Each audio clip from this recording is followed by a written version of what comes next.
Hi, everyone. Welcome to Reporters Roundtable. I'm Rafe Needleman in San Francisco.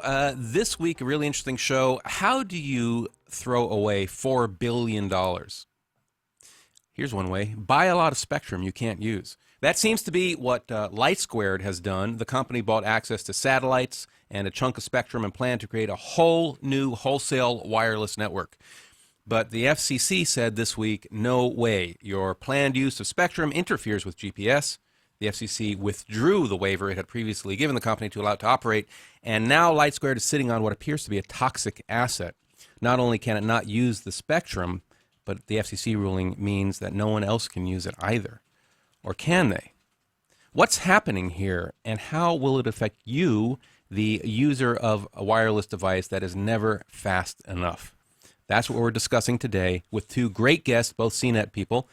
First, in New York, Roger Chang, who's our executive editor in the New York Bureau, covering all things wireless and New York. Roger, thanks for joining us. Thanks for having me. And Maggie Reardon, also in New York, a senior writer, also on the mobile and wireless beat. Maggie, thanks a lot for joining us from your kitchen studio. Okay. It's good to have you guys with us. This has been such an interesting story as it's been developing. A lot of people, of course, don't know about what's been happening with Lightsquared because it's been there haven't been any consumer products yet. So to bring us up to speed, Maggie, what is or was Lightsquared, kind of the executive summary version? Well, Lightsquared was going to build a nationwide 4G LTE network, and they weren't going to sell service directly to consumers, but they were going to sell service to other service providers like Sprint, or even some retailers like Best Buy. Leap Wireless was going to be another one of their partners. And through this network, then these carriers would be able to offer 4G services. And so it would offer a true competitor to AT&T and Verizon in terms of next generation 4G wireless, so that any provider could have worked with Lightsquared and would have been able to compete with AT&T and Verizon. But so a wholesale competitor to the existing carriers. And it was satellite based, yeah? Well, yeah, no, it wasn't actually. The spectrum that they're using had been banded for satellite services, but the waiver that they were getting from the FCC was so that they could use terrestrial or land-based only communications. And years ago, the FCC had okayed that, but the way the rules were written, whoever used that spectrum also had to provide some kind of satellite service too, but that's expensive. If you have to include satellite radios in your devices, that's going to be really expensive. So it's not cost effective for any of Lightsquared's partners to have to do that. So they wanted to have it just be a land-based service, and the GPS folks didn't like that. So is that okay? That's what we're going to get into. But before we get into what happened here, I want a little bit more background. What's the big deal about this? I mean, we've got pretty good coverage, or at least building out. Coverage is being built out on the major networks, AT&T, Verizon's networks. Do we need this, Roger? Can consumer wireless grow as it is growing without Lightsquared, or do we need something like that to give us additional bandwidth? I mean, it's debatable whether or not it's needed, but it's definitely wanted, and the FCC has been pushing for this. I mean, the industry has been complaining about not having enough spectrum to go around, and here you are, you've got a bunch of spectrum that with a company that was willing to invest and build a network, and it failed completely. So yeah, no, I think there definitely is a need. Verizon and AT&T, yes, they're building their LTE network now, but I think it's important to have another competitor. I mean, the more competition that's out there, the better it is for consumers, right? Well, that's the argument that AT&T is trying to fight with buying AT&T Mobile. But anyway, yeah. Sorry, Maggie, go ahead. Yeah, I was going to say, I mean, right now we've got two major carriers that hold most of the wireless spectrum out there. And what we're seeing, of course, AT&T was not allowed to merge with T-Mobile, but now there's talk that they're going to acquire more spectrum from someone like Dish. So I think what we're going to see over time is that this duopoly is going to get stronger. And Lightsquared was really the only company that could have offered some sort of competition. And Lightsquared itself, I guess, wouldn't have been so much a competitor as the other providers that it would have allowed to be able to compete with AT&T and Verizon. Because if those guys control most of the spectrum that can be used for this wireless broadband, then there's nobody else that has enough money to invest in building their own network or even acquiring that spectrum. All right, so let's line up the winners and losers in this thing. So first of all, who was funding Lightsquared, this whole venture? Harbinger Capital, which is a hedge fund that's run by Phil Falcone. Okay, so there was a new player in the comm space. Yeah, is Harbinger in other companies in this area? No, this was actually they'd actually reduced their holding to basically just Lightsquared. So Falcone was betting basically everything on this service. Okay, so we've got a new player coming in here, trying to release build out a new network that, say, if you have you're making an ebook or a tablet or something, or some wireless device, or say the Nest or some thermostat or something, and you want it to get it on a wireless network. Now you can go to this new company and buy wholesale access from them. Right. That's the big dilemma right there. Right. Because right now, if you're building that connected thermometer, dog collar, whatever, you have to go to AT&T and Verizon, and there's a fairly lengthy process to approve the device and make sure it's clear for the network. So it's a costly effort and kind of makes it difficult for those garage startup companies to actually get involved with this. Okay. Lightsquared would have offered a much easier option. Right. So I'm just trying to line up here how the battle lines were drawn, because it looks like to me that on the one hand you have a new company trying to break into a business that is pretty much controlled by two major players. So you could see where AT&T and Verizon could lose out with a lower cost, easier to access competitor. But then you have this wild card come in, the GPS guys saying no. The Lightsquared terrestrial use of GPS frequencies adjacent to GPS will make GPS unreliable. What was the role of the government, which runs the GPS satellites, the government agency that runs the GPS satellites, in dealing with the government agency that runs the airwaves, the FCC, in basically putting the kibosh on the whole Lightsquared proposition? Well, that was really, it was the GPS industry, encompasses lots of players, right? So it's some of the users of GPS are also government folks, and the FCC actually doesn't have control over them or their spectrum or what they do. But anyway, basically the GPS guys, they don't like anybody coming in their neighborhood and using any services. In fact, when ultra wideband was coming on, and the government actually wanted to use ultra wideband, GPS complained about that too, the industry. So, but because the government wanted to use ultra wideband, they just said, no, planes are not going to fall out of the sky, and we're going to do this anyway. And the problem really is it's not that Lightsquared's its signals are going outside of its defined spectrum bands. I mean, it's doing everything that it's supposed to be doing. The problem is that the GPS folks have receivers on their devices that can listen in to these other things. So it's, for example, it's like if your neighbor is having an argument in their house, they're allowed to have an argument in their house, but if you have a hearing aid that's like turned up so high that you can hear everything that's going on in their house, and you're going to complain about it because they're too noisy, well, that's not really fair, because you're allowed to do whatever you want in your house as long as it doesn't sort of bleed over into your neighbors. But if you're going to have, a receiver that is tuned so high that you can hear what else is going on in your neighbor's area, it's just not really fair. So that's kind of what's been happening with GPS. Now, there are two angles there we'll get into, and the first one is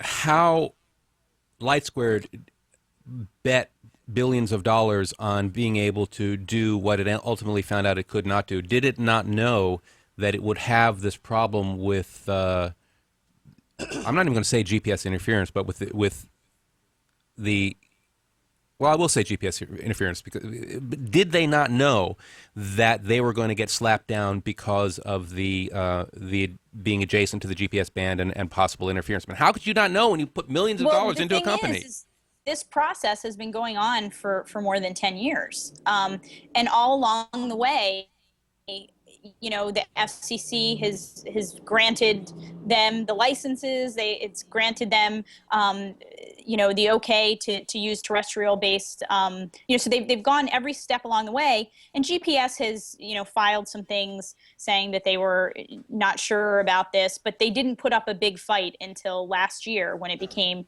really clear that, you know, with this FCC waiver, that Lightsquared was actually going to build this network. What did they think they were going to do?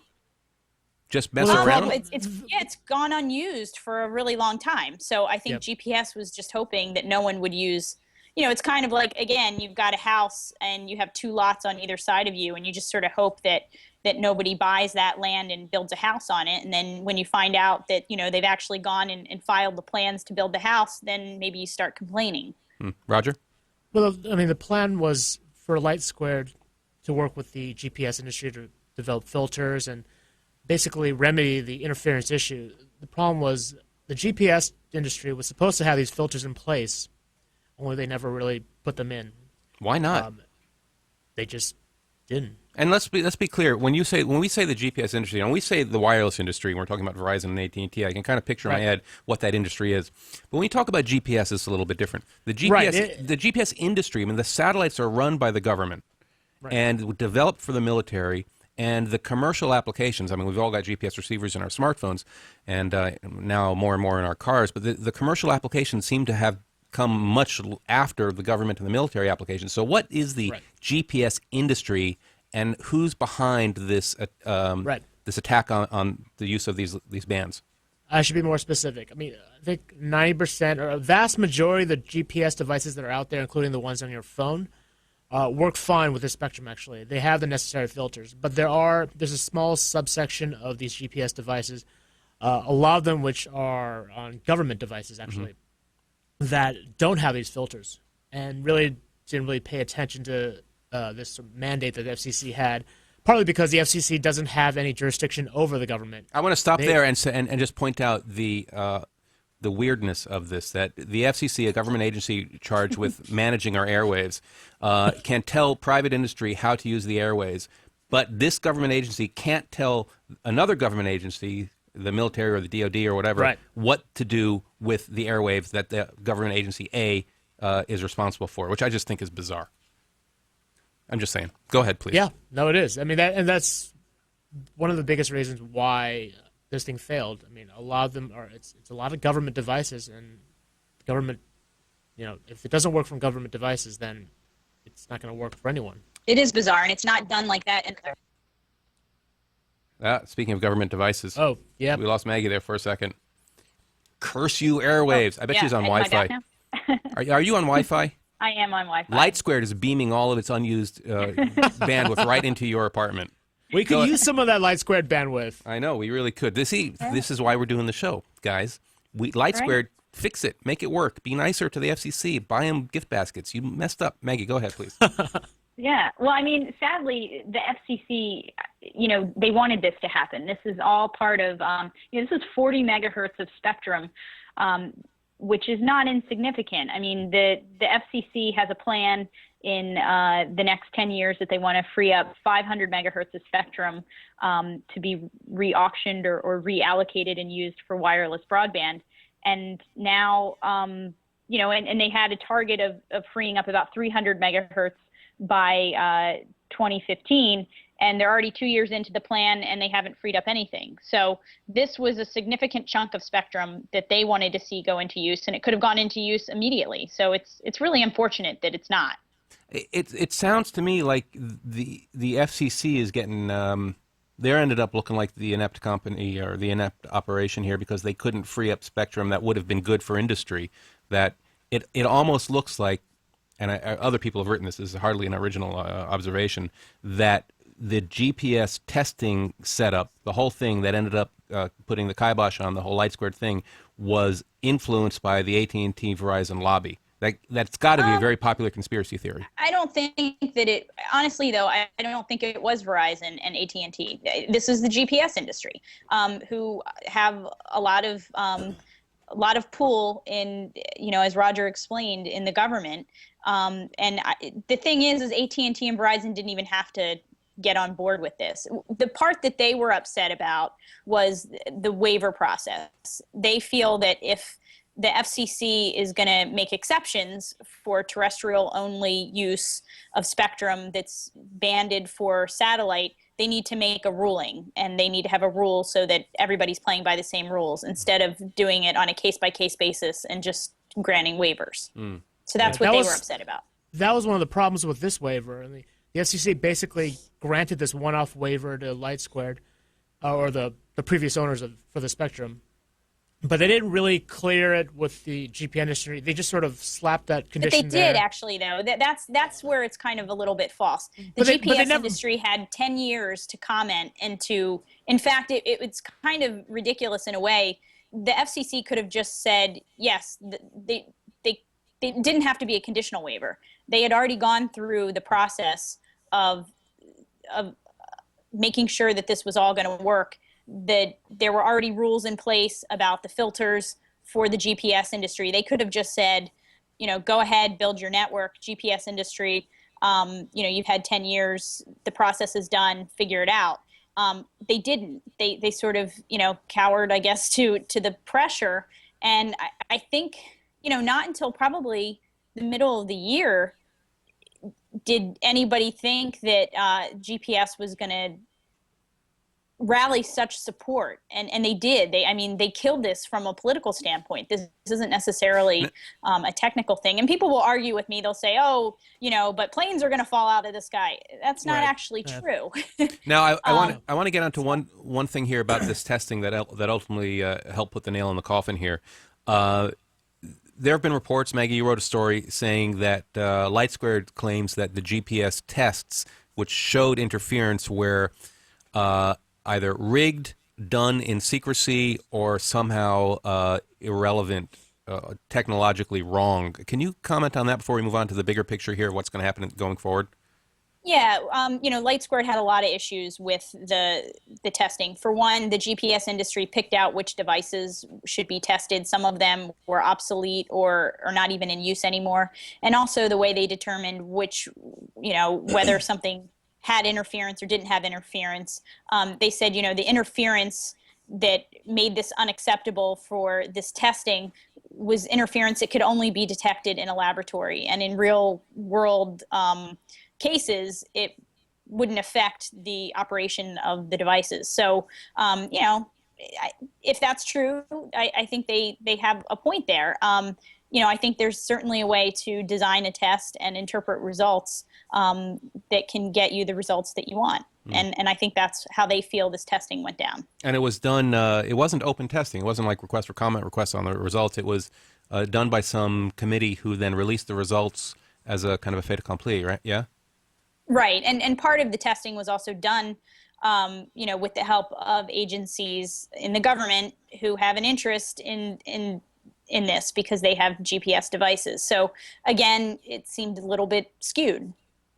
I'm having a hard time understanding what the GPS industry, such as it is, stands to gain from blocking adjacent use. Spectrum is a funny thing. Nobody, it's a scarce resource, and everybody wants to hold on to their licenses. Everybody's afraid of interference. Who owns a spectrum license, and the GPS industry over the whole history of their of existence, they have not liked anybody around their spectrum because they don't want any interference. It's again, somebody who builds a house in the country and they don't want to have any neighbors, and then they get really annoyed when people buy up the property right around them. Well, it's not their property, and somebody has a right to sell that and build on it. Same here, GPS is using 24 megahertz of spectrum, but they want about 40 or 50 megahertz on each side of them cleared, so that you're using up a total of 100 megahertz of spectrum as buffer. And in the grand scheme of things, that's tenable. I mean, we need to free up more spectrum for people to use. And, right now there's about 572 megahertz of spectrum that's allocated for broadband, mobile broadband use today. And we want to free up another 500 megahertz. So 100 megahertz there that you want to keep, just to yourself is a lot in the grand scheme of things. How much of the investment in Lightsquared went to acquiring spectrum? I think almost all of it. All right. So the question is, can Lightsquared go back to the government from whom they bought rights to use the spectrum and say, give us our money back? I think they're more likely to sue. Yeah. It's the same. Okay. Yeah.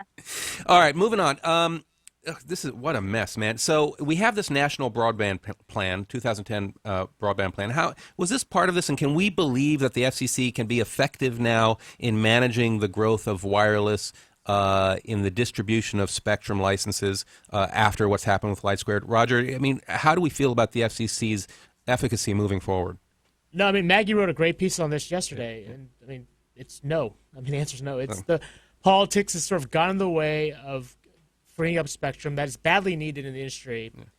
And yeah, at least with the Lightsquared example, it just doesn't look good. It's a bad first step for the FCC.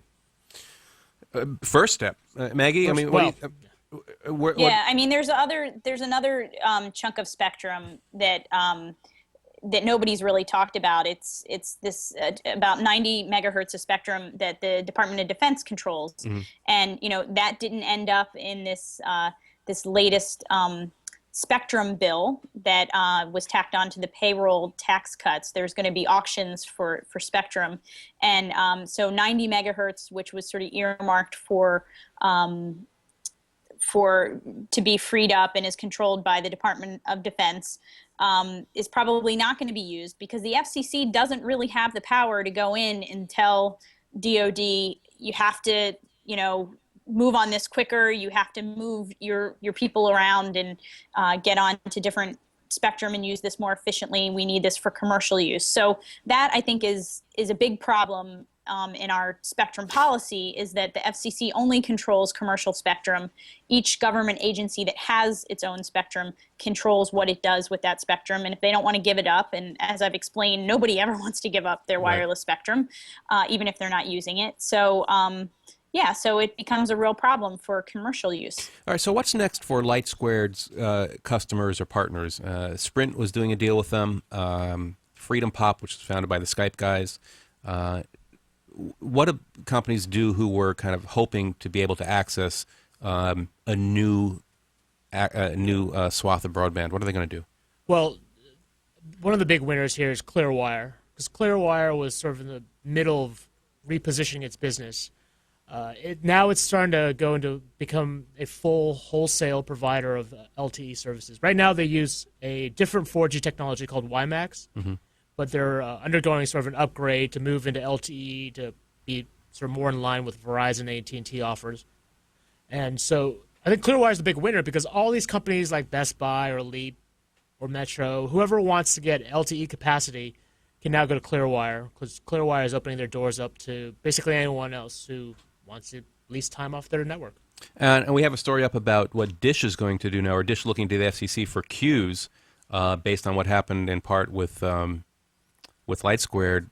What does it mean for a company like Dish that again is trying to figure out how to navigate the spectrum with the Lightsquared deal falling apart? How do you change direction if you are having to deal with this issue and bring out new consumer devices? Hopefully, right. Well, Dish is in a really good position right now. With Lightsquared spectrum sort of deemed toxic, Dish has sort of the next best piece of spectrum. And it's very similar to Lightsquared, and it's got that sort of satellite characteristics and requires the same kind of conditional waiver. And that's what they're looking for right now. They're actually looking for a one-off waiver. And sources have told me that if they don't get that waiver, that's when things get interesting. They could either sell to AT&T, partner with T-Mobile, or they could just sit on that spectrum, which no one really wants, but it's actually kind of a smart move because the spectrum goes up in value. Basically, you just sit on it, and eventually someone's going to come and scoop it up for a higher price. Yeah, the spectrum goes up in value every time that the FCC puts a ruling out that says that a company can't use the spectrum if they have. Then all the other spectrum by nature goes up in value until the spectrum that you're sitting on, the same thing happens to you that has happened to Lightsquared. So it seems to be like there are a lot of really big bets going on here. And I want to wrap up by asking what this means for you and me, for consumers who, as I said at the top of the show, we're frustrated. We're paying a lot for bandwidth, and bandwidth is diminishing because what's the percentage I read? In the last couple of years, the use of wireless broadband has grown by something like 20,000% or more. It's just exploding. Everybody's going wireless. Everybody wants more speed, more services, more streaming, and we're running out of bandwidth. So what is the future? What's the FCC going to do? What are companies going to do? Who's going to win? Who's going to lose? One simple question. Well, I think the first thing we can expect is that the network's going to get more congested. So that means that you're going to have probably poorer quality service than what you have today. There are going to be stricter data caps. So if the networks get really crowded, then you'll probably see AT&T, maybe lowering their data caps. I mean, who knows? Or maybe we'll see carriers restricting the time of day that you can use your wireless data. Like, for example, maybe at peak times it'll cost you more to use your data versus if you're doing it at a time where there aren't a lot of people using it. So, I mean, we could see a lot of things like that. I think that the carriers themselves are going to have to get more creative about how they use their networks. So they're going to have to find ways to shrink their cell sites because the whole thing here is we're talking about when the data is in the air, right? But your data isn't in the air very long before it somehow hits a wired network and gets on some sort of like hardwired fiber or broadband connection in the ground. So if they can shorten that distance between from your phone to one of their wired connections, then they can save some bandwidth. So they might have more Wi-Fi hotspots, and we're seeing new technology coming out and new standards to make that easier and make it more of a seamless process for consumers. So I think we're going to have to see a lot of different things going on. But, if growth and usage continues on the path that everybody says that it's going on, then, it's going to be a problem in the future if we can't get more resources allocated to these services. Roger? I mean, I agree with Maggie.